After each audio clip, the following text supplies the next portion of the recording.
We'll leave you on this stormy Thursday night with a blizzard ghost story. This from our news partner, the Tribune newspaper out of Greenbush. This was submitted by Mike Korozak. Here we go. Quote, "The weather wasn't this bad when we left town," I said to my wife who was driving. "Yeah, well, now that we're out of the protection of city buildings, the wind is free to blow. It's really nasty out here in the open. And I think it's snowing harder. I can't see a thing. I don't think we should be out in this." "Where are you going to turn around?" "Well, we'll just have to keep going until we reach a wider-sided road." Nora hit the brakes to avoid hitting the guy standing on the road. "What the hell?" Nora screamed. Jack rolled down the window and the guy looked in. The young man looked like someone out of the 1950s. His greased hair was combed high in his head and combed back into a ducktail. His clothes looked like hand-me-downs from his grandfather. He was wearing a short-cut leather jacket like James Dean wore in The Rebel Without a Cause. He had on cuffed blue jeans and a pair of black Wellington boots. "You should not be out in the middle of the road in weather like this," I scolded the young man. "We could have run over you. Hop in the back seat. We'll give you a ride." The young man climbed into the back seat. "You do know if you're in the ditch, you should never leave your car. There's no place to turn around, so you're welcome to ride with us until the next town." From the back seat, the young man said that there is an abandoned town up ahead called SHERACK. The only thing left in town is a grain elevator, a Quonset, and there are still a couple of homes where people live. When we get there, I will show you where you can turn around and head back to East Grand Forks.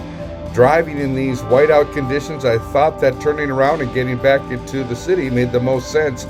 "Okay," I said, "you must be from around here if you know the roads." "Yeah, you could say that," replied the young man. Sure enough, a few miles down the road, there was a sign that appeared out of the white that said SHERACK. There was no population listed on the sign. We finally could see the large grain elevator and Bay County Road heading off to the north. "Make a right here and pull into the yard up ahead," said the young man. "You should be able to turn around in there and head back." The strange young man was very helpful and seemed concerned for our safety. We made the turn and headed back to where we had came.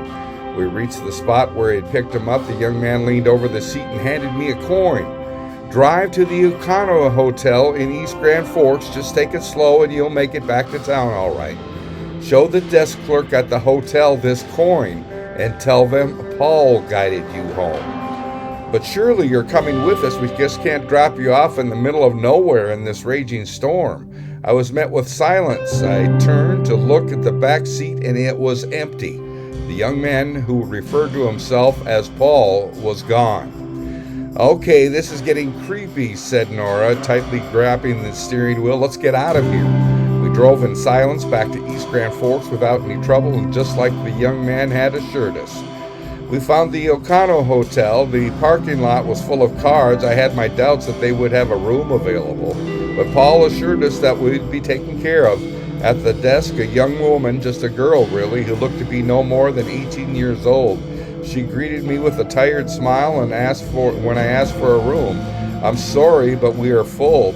With the storm and all, your best bet would be to cross the river into Grand Forks." I handed her the coin the young man had given me, and she said, Paul told me to give you this and that you would take care of me." The young girl looked at the coin and her face went pewter white. I thought she was going to be sick. She stared at the coin in her hand for a long minute. "Wait here just a moment." She went into an office behind the desk. There was a murmuring conversation, and then a young man around 30 came back to the desk, followed by the girl. He had the coin in his hand. He too looked like he had just seen a ghost. He looked at me and began to stumble over his words. "You're in luck. We do have one room vacant that we can fix you up for the night. You can park your car in the lot and I will show you to your room." We parked, brought the car and our water and snacks, and followed the manager down to the first floor hall to a room set in the back of the building. He opened the door and we followed him into the room. Both Nora and I were shocked when we entered the room. One wall was aligned with coins, just like the ones they had gotten from Paul. The night manager watched the watched us staring at the coin display and said, "Sit down and I will tell you a story," said the night manager. On the road where Paul flagged you down, there was a marker cross, one you probably couldn't see in the storm.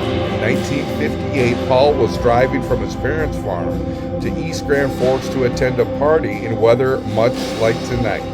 His parents begged him not to go because of the weather, but the boy wanted to join his friends, so he left. He lost control of his car, causing it to roll several times before settling upside down in the ditch filled with snow. Paul was thrown from the car and killed instantly. The storm raged through the night and the car was buried in snow. By morning, the ditch was level with the road.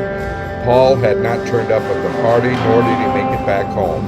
Local neighbors and friends organized a search, but with all the snow that had fallen, it was pointless. 2 days later, the tires of Paul's car began to poke through the snow. With a lot of digging and a heavy-duty tow truck, his car was pulled from the ditch, but Paul was not in the car. It took a couple of hours of probing the snow with the shovel handles before his body was discovered buried in the snow. Not far from where he was killed, there once stood a country church. Paul's funeral was held there, and he was buried in the church cemetery. The church is long gone, and the cemetery is abandoned. It's now surrounded by a grove of large pine trees. You can see them just to the south of the country road you were traveling on. Only on stormy nights like this does Paul appear, and someone like you will give him a ride. He gets into the back seat and guides them to this old hotel where his mother once worked cleaning rooms. The coin is a 1958 Ben Franklin $50, the year Paul was killed. If you don't mind, I would like to keep Paul's coin and put it on the wall with the rest. They represent all of the people Paul has helped over the decades. The manager got up to leave the room, and he turned back and said, "You know, I remember someone had once written a poem about Paul, but I only know the first line. The ghost of SHERACK, he gets in the back." Well, good night. I'm Neil Carlson reporting for iNewZ.TV.